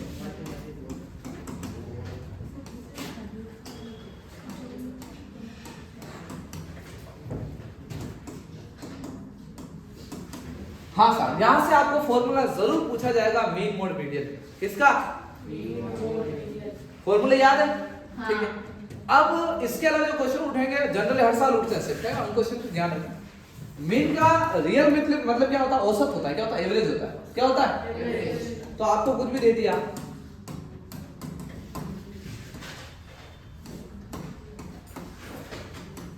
ऐसा कुछ दे देगा, ठीक है? ये जो डिस्ट्रीब्यूशन है, ये जो आंकड़ा है, इनका क्या निकालना? आपको माध्य निकालना, मीन फाइंड करना। कैसे निकालोगे? इन सबको प्लस करके sum of data upon number of data. ध्यान रखना, ऐसे क्वेश्चन उठेंगे, ठीक है? तो आप क्या करेंगे? 2 + 3 + 8 + 15 + 6 + 2 + 5 upon sum of data upon number of data 1 2 3 4 5 6 7। कोई डाउट? कर लोगे? बस यहां से अगर मीन का क्वेश्चन उठ गया तो ऐसा उठ जाएगा। पहली चीज में आ गई। एक चीज और हो सकती है, आपको मीन दे रखा हो। क्या हो? आपको मीन दे रखा हो। मीन दे रखा हो, जैसे इफ x बार मीन है, ठीक है? If x bar is equal 10 in distribution कुछ भी देगा 2 3 7 4 6 और x, ठीक है? Then find value of x, ठीक है? अगर ये आपको डिस्ट्रीब्यूशन दे रखा है, इसका आपको माध्य दे रखा है ना, मीन दे रखा है आपको 10, तो x ज्ञात करो। कैसे करोगे? लॉजिक वही है, राशियों का योग बटा राशियों की संख्या, sum of data upon number of data. सुनिए, 2 + 3 + 7 + 4 + 6 + x अपॉन में 3 4 5 6 इज इक्वल कितना है? कोई कंफ्यूजन? कर लोगे इसको? तो सोल्व, इसको सोल्व कर लोगे आराम से, और इसको आराम से सोल्व करोगे, x की वैल्यू आ जाएगी। ये 6 उधर चला जाएगा 60 और इसको प्लस करके हो जाएगा। ये क्वेश्चन उठेंगे माध्य में। अगर आपका क्वेश्चन उठ गया तो ये दो ही क्वेश्चन उठेंगे। आए थे ऐसे क्वेश्चन? नहीं आया होगा तब सोल्व करना। अब कर लोगे? अब सुनो, ठीक है? अब बहुलक का पूछ लेंगे ना। बहुलक का बहुत प्यारा क्वेश्चन है, क्यूट क्वेश्चन है। 2 4 6 7 0 1 2 4 2 11 5 ना। चलो ये क्वेश्चन दे दिया। 2 है। इसमें बहुलक क्या है? मोड क्या है? 2। मोड जो बहुत ज्यादा बार हो, जिसकी फ्रीक्वेंसी सबसे ज्यादा, वो चीज क्या होती है? मोड। जिसकी फ्रीक्वेंसी सबसे ज्यादा, वो चीज क्या होती है? बताओ, सबसे ज्यादा काउंट करो। 1 2 और 3, और कोई काउंट करके बता दो इससे ज्यादा हो जो। नहीं है इससे ज्यादा? नहीं है ना? तो इससे ज्यादा नहीं है, तो फ्रीक्वेंसी आपका मोड क्या हो गया? 2। ठीक समझ आ गई? ये यहाँ से यही क्वेश्चन आएगा। अगर आपके इसके अंदर क्वेश्चन आगे ये आएगा। हाँ, क्या नहीं आएंगे कभी, पॉसिबल ही नहीं, फिर आप पता ही नहीं लगा पाएंगे ना। चीज समझ आ गई? ये आ गया। और एक क्वेश्चन और आएगा मोड का, वो आपको कंफ्यूजन क्रिएट कर सकता है। सुनिएगा, आपको टेबल दे देंगे। क्या दे दी? टेबल दे दी, और टेबल दे के आपको इसको देंगे।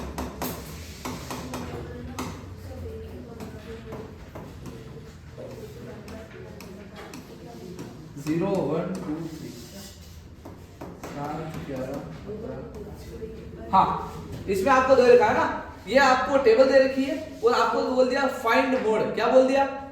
क्या बोल दिया? Find mode. आपको मोड फाइंड करना।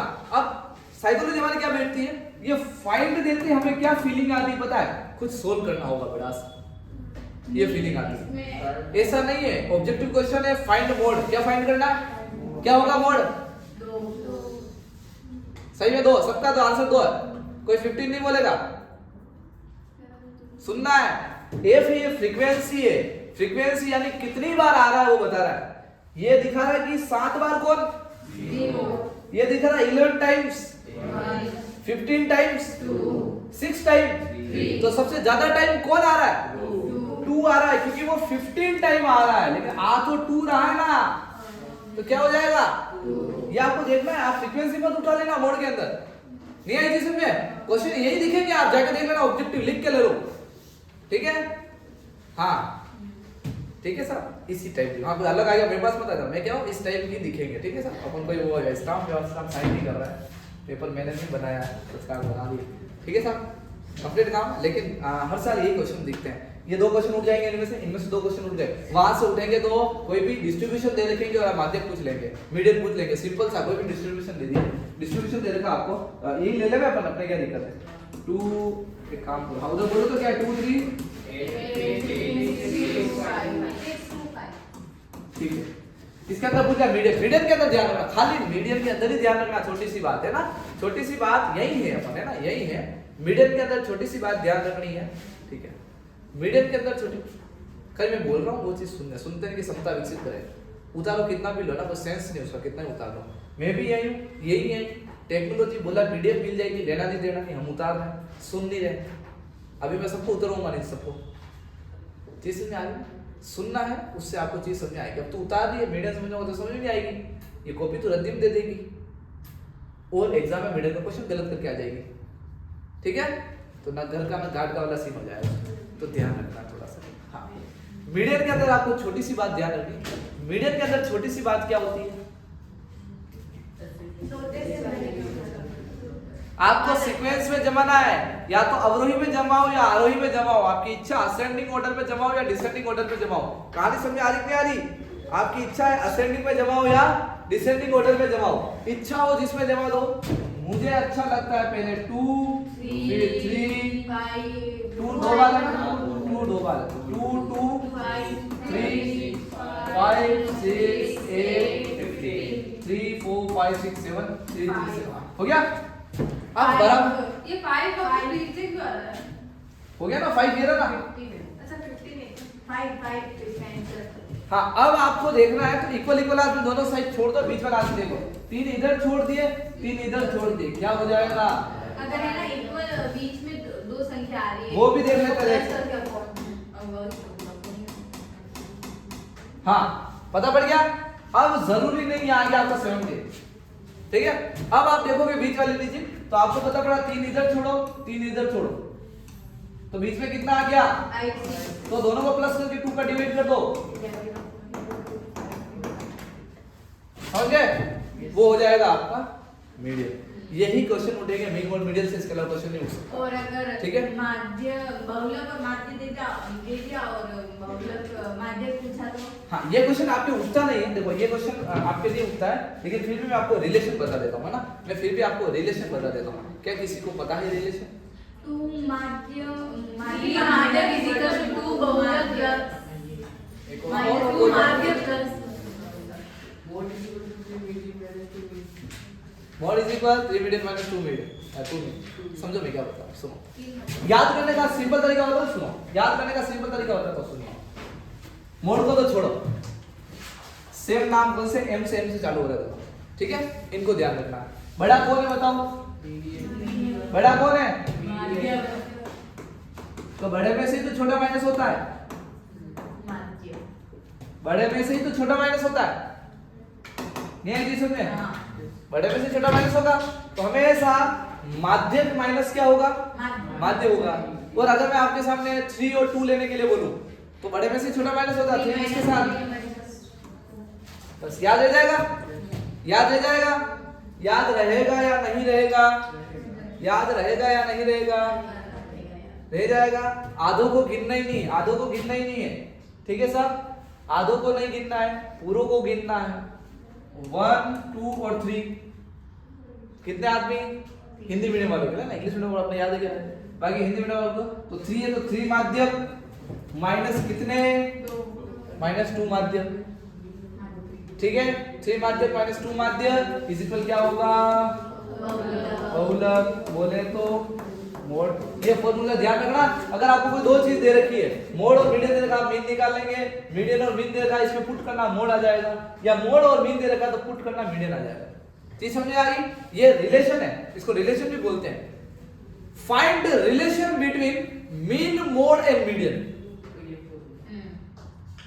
माध्यम, माध्यम और बहुलक में संबंध ज्ञात करो, ठीक है। मोड इज इक्वल बहुलक is equal 3 median minus 2 mean, यानी 3 माध्यक माइनस 2 माध्यक। कोई कंफ्यूजन, क्लियर है, हो गई चीजें बहुत क्लियर। 2 मिनट पॉज करते हैं।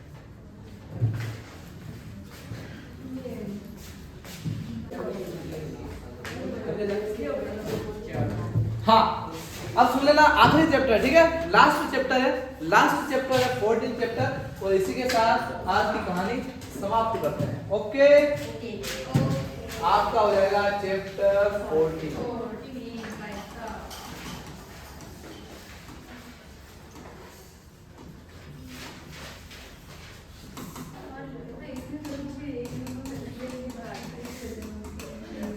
हाँ सुनिए, यहाँ से क्या क्वेश्चन उठेगा ना। सबसे पहले तो आपको प्रोबेबिलिटी का फॉर्मूला आना चाहिए। अनुकूल घटना बटा कुल घटना, यानी favourable outcome upon total outcome, ठीक है। पी ऑफ ई जो होता है प्रोबेबिलिटी ऑफ इवेंट होता है, वो आपको ध्यान होना चाहिए, favourable outcome upon total outcome, ठीक है, ठीक है। और किसी इवेंट का होना और किसी इवेंट का ना होना को डेस बोलते हैं, उनका सम कितना होता है, ये चीज ध्यान रखनी है, क्योंकि आपको बोल देंगे कि कोई दोस्त भी है उनका बर्थडे सेम दिन आ रहा है, सेम दिन नहीं आने की प्रोबेबिलिटी। सर गुलाम कितने होते हैं? हाँ वो मैं आपको बात बताऊंगा ना, वो मैपिंग का क्वेश्चन है, ठीक है सब सुनिए, ये आपको ध्यान रखना, ठीक है सर। पी ऑफ ई और P of E dash complete, यहाँ तक कोई कंफ्यूजन है? एक चीज आपको प्राइम नंबर पता होना चाहिए, अभाज्य संख्या, क्योंकि डाइस वाला कोई क्वेश्चन आ जाएगा अभाज्य संख्या आने की प्राइम नंबर, ठीक है सर। ध्यान रखना 1 प्राइम नहीं होता है, कोई काउंट मत करना, 2 होता है। लोएस्ट प्राइम क्या होता है, छोटे से छोटी पहली आपकी लोएस्ट प्राइम नंबर, ठीक है साहब। लोएस्ट प्राइम क्या होता है, लोएस्ट प्राइम क्या हो गया, 2 होता है, ठीक है साहब। लोएस्ट प्राइम नंबर क्या होता है, 2 हो गया। इस तरीके आपको छोटी छोटी चीजें ध्यान रखनी है। तो P of E plus P of E dash equal 1 होता है, यहां से क्वेश्चन आ गया कर लेंगे, क्लियर बात है। फिर आपके सामने कोई भी क्वेश्चन आ गया, ठीक है, कि कोई बॉक्स है, उस बॉक्स में 3 मान लो ब्लैक और 2 रेड बॉल्स हो, तो रेड बॉल आने की प्रोबेबिलिटी 2/5, समझ गए, यानी कि फेवरेबल अपॉन टोटल। इस टाइप के छोटे मोटे रैंडम क्वेश्चन आएंगे, आराम से हो जाएंगे। प्रोबेबिलिटी के एग्जांपल्स बहुत ध्यान से देखने आप, ठीक है। इसमें वो हमीदा वाला एक क्वेश्चन है, बर्थडे वाला, ठीक है साहब। इस टाइप के जो एग्जांपल्स है वो ध्यान से देखना, इंपॉर्टेंट क्वेश्चन है। आपको लगेगा हो जाएंगे, इतने इजी नहीं है, इजी तो है लेकिन कंफ्यूजन क्रिएट कर जाते हैं, ठीक है। वो लीप ईयर वाला, हैप्पी बर्थडे वाला है ना, याद है। इस तरीके से एग्जांपल प्रोबेबिलिटी के बहुत ध्यान से देखना, बड़े क्वेश्चन के अंदर छोटे क्वेश्चन बहुत पैशनेट होकर पेपर करना, वापस कह रहा हूं शांति से, ठीक है सर। इस तरीके से प्राइम नंबर वाला हो गया, प्राइम नंबर ध्यान होना चाहिए। एक आपको ध्यान होना चाहिए बहुत तगड़ा, क्या होनी चाहिए, मैपिंग ध्यान होनी चाहिए। क्या ध्यान होनी चाहिए, मैपिंग। मैपिंग किसकी, देख, ठीक है, देख यानी जो कार्ड होते हैं ना, 52 कार्ड होते हैं, कितने कार्ड होते हैं, 52 कार्ड, 52 कार्ड होते हैं, उनकी मैपिंग ध्यान होनी चाहिए, कौन सा कार्ड क्या होता है, ठीक है। बाकी तो इससे क्वेश्चंस बहुत इजी उठेंगे, आप कर भी लेंगे, ठीक है। मैपिंग की रही बात, तो मैपिंग आपको ध्यान रखना, मैं बता देता हूं एक बार ध्यान। टोटल कार्ड कितने हो गए, 52 कार्ड्स हो गए। 52 कार्ड्स के अंदर से आपके सामने जो रेड कार्ड होंगे वो कितने हो जाएंगे, और जो ब्लैक कार्ड होंगे वो कितने हो जाएंगे, ब्लैक कार्ड कितने हो गए, सिंपल सी बात है। वापस ये डिवाइड हो जाएंगे 13 में, कितने में, 13 में डिवाइड हो जाएंगे, और ये भी भाई साहब 13 में डिवाइड हो जाएंगे। कोई डाउट, 13 में डिवाइड हो गए। अब जो रेड होते हैं, रेड में क्या क्या होते हैं, अरे वो तो मैं हिंदी लिख रहा हूँ, रेड में कौन कौन से होते हैं, अरे जय लो, इसलिए कहते हैं बुद्धि ऑन रखो, दिमाग का स्विच ऑन रखो। मैं तो यहाँ गधा लिख के बोलूं, तुम्हारा क्या नाम है, तुम पढ़ भी लोगे, बता गधा। दिमाग का स्विच ऑन रखो, मैं क्या पूछ रहा हूँ क्वेश्चन पे ध्यान दो, समझ लो।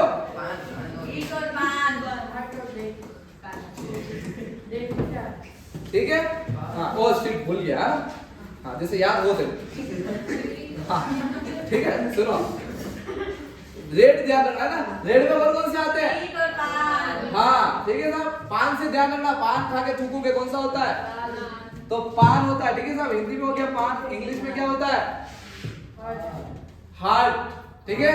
व्हाट्सएप में देखा है दिल, वो स्टेटस लगा था देखना, फोटो के नीचे लगा रखता है लाल लाल कलर के, आजकल हरे नीले भी आ रहे हैं मार्केट में, काले भी आते हैं, काले भी आते हैं, ठीक है साहब। इस तरीके से, ठीक है साहब, हाँ भी आते हैं, ठीक है। और हार्ट हो गया, और एक और क्या हो गया, रेड, ईंट होती है, घरों के घर बनते हैं, ईंट कौन सी कलर की होती है, हिंदी में क्या होता है, ईंट होता है हिंदी में, इंग्लिश में डायमंड। कोई बात नहीं, कोई बात नहीं, ठीक है, हाँ। तो इनका ये थोड़ी क्या है, इनका अवचेतन मन क्या, सबकॉन्शियस माइंड है ही नहीं किसी के अंदर, ठीक है साहब, वो अलग ही जगह गया हुआ है। पूछ रहा हूँ हिंदी में क्या होता है डायमंड। अब मैं हिंदी में डायमंड लिखते लिखते पूछा मैंने, पता मैं हिंदी में क्या होता है डायमंड। मैं कह रहा हूँ ना, मैं बोल दूं सगुन तेरा नाम क्या है, गधी पढ़ भी ले, गारंटी कह रहा हूँ पढ़ ले, देखना चैलेंज है, ठीक है, याद रखना है। हाँ सुनो आगे आता है, ठीक है साहब। अब ब्लैक के अंदर, काले के अंदर कौन कौन से हो गए, हुकुम। हुकुम क्या बोलते हैं, क्या बोलते हैं, और क्या होता है ये, चिड़ी को क्या बोलते हैं। बस ये मैपिंग ध्यान रखनी है, ये मैपिंग ध्यान रखनी है। अब टोटल क्वेश्चन कौन कौन से होते हैं ध्यान रखना, ठीक है। सॉरी कार्ड कौन कौन से होते हैं वो ध्यान रखना। एक होता है 2 3 4 5 6 7 8 9 10, जोकर, किंग और क्वीन, सीक्वेंस से लिख लेते हैं ना, क्वीन, किंग और इक्का, ठीक है। ठीक है, आपको ध्यान रखना, ठीक है। 13 कार्ड होते हैं, 2 3 4 5, यही 13 का सेट होता है। कितने कार्ड है गिनो, 1 2 3 4 5 6 7 8 9 10 11 12 13, ठीक है। 13 कार्ड होते हैं, यही 13 कार्ड इसमें होते हैं, इसमें होते हैं, इसमें होते हैं, इसमें होते हैं, ठीक है। अब रक्षिता पूछी थी गुलाम कितने होते हैं, गुलाम क्या होते हैं, जोकर, जोकर कितने होते हैं, गुलाम बोलते हैं। तो किसको बोलते हैं, Q4 क्या होता है बता चल, क्वीन, क्वीन क्या होती है, रानी, ठीक है, बेगम, ठीक है। K4 क्या होता है, किंग यानी क्या होता है, बादशाह, ठीक है। अब तू बता किसको बोलते हैं गुलाम, तू किसको समझ रही थी। मैंने जोकर एग्जाम में आया था ना, 4 लिखे, सही तो ना, पर वो 4 नहीं लिखे, कितने 3 लिखे थे। चीज समझ आ वही कह रहा हूं ना, मैपिंग बहुत ध्यान रखना है। अगर मैपिंग आपकी गलत होगी तो काम खत्म। एग्जाम आप गलती करेंगे, मैं कह रहा हूं गलती करेंगे, मैं जो कह रहा हूं, मैं जो बोल रहा हूं सब गलती आप करेंगे। मैपिंग भी आप लोगों को याद रखनी है, जाते ही बोर्ड में एग्जाम के पीछे उस कॉपी के पीछे मैपिंग बना दिया करो, नहीं याद है चीज समझ लो। इतनी बार बना ली, 2-4 बार रखना पड़ा, याद हो जाए। तुम मेहनत नहीं करोगे तो काम नहीं बनेगा, ठीक है साहब। अब ध्यान रखना, टोटल कार्ड्स कितने हो गए, 52 कार्ड्स। डिवाइडेशन हो गया, 26 रेड हो गए, 26 ब्लैक हो गए। वापिस हम आगे चलते हैं, 26 में से 13 क्या हो गया, हार्ट हो गया, और 13 क्या हो गया, डायमंड हो गया, ठीक है। 5 और 8 हिंदी में भी देख सकते हो। 26 ब्लैक में वापिस क्या हो गया, 13 आपकी क्या हो गया, स्पेड हो गया, और 13 क्या हो गया, क्लब हो गया। अब मैं अगर आप लोगों से ये बात पूछता हूँ, ये पूछूं कि मुझे बताओ जो एस होते हैं ना, एस जो होते हैं, इक्का जो हो गया एस कितने होते हैं टोटल, देखो 13 का सेट सब पे है ना, तो एक इक्का इसका हो गया, एक एस इसका, एक एस और एक एस, कितने एस हो गए, रेड एस कितने होते हैं, तो रेड के अंदर ही देखना, एक एस इसका हो जाएगा, एक एस इसका हो जाएगा। ब्लैक एस भी कितने होंगे, 2। तो ऐसे मैपिंग आप पता लगा सकते हो। इन्हीं पे बेस अगर कोई कार्ड का क्वेश्चन आ जाए, आपको मैपिंग याद है, तो गारंटी लगाता हूं आप कोई क्वेश्चन गलत नहीं करेंगे। इम्पॉसिबल है कि आपसे कोई क्वेश्चन गलत हो जाए, ठीक है साहब। समझ में आ रहा है, कहानी समझ में आ रही नहीं आ रही है। यही आपको सारा पूरी चीज, यही आपके सामने कितनी 17 स्लाइड है, ठीक है। 17 स्लाइड आपके ग्रुप में आ जाएगी, हाँ टेलीग्राम चैनल पे आ जाएगी, ठीक है। हाँ इस तरीके से आप लोग ध्यान रखें। बाकी आपको जितने भी ऑब्जेक्टिव क्वेश्चंस है, ऑब्जेक्टिव क्वेश्चंस व्यवस्थित तैयार करने हैं। अब क्या होगा, ये तो मैंने बता दिया है, ये मैंने बता दिया, इसके साथ आपको क्या करनी है, ऑब्जेक्टिव्स की प्रैक्टिस करनी है, ठीक है साहब। जितने हो सके ऑब्जेक्टिव प्रैक्टिस करेंगे तो काम बनेगा, बाकी नहीं आएगा। मैंने आपको जो टेस्ट पेपर दिए हैं, वो टेस्ट पेपर के सारे ऑब्जेक्टिव का आप एक बार वापस रिवीजन करें। आइए जिसने बंद, हाँ जितने भी आपको दे रखे हैं वो सारा रिवीजन करें। चीज समझ आ गई कि नहीं आ गई, कंप्लीट है, ओके साहब, धन्यवाद, थैंक यू। लाइक करें, सब्सक्राइब करें, हमारे साथ बने रहने के लिए, ठीक है, शेयर करें। लाइक करें।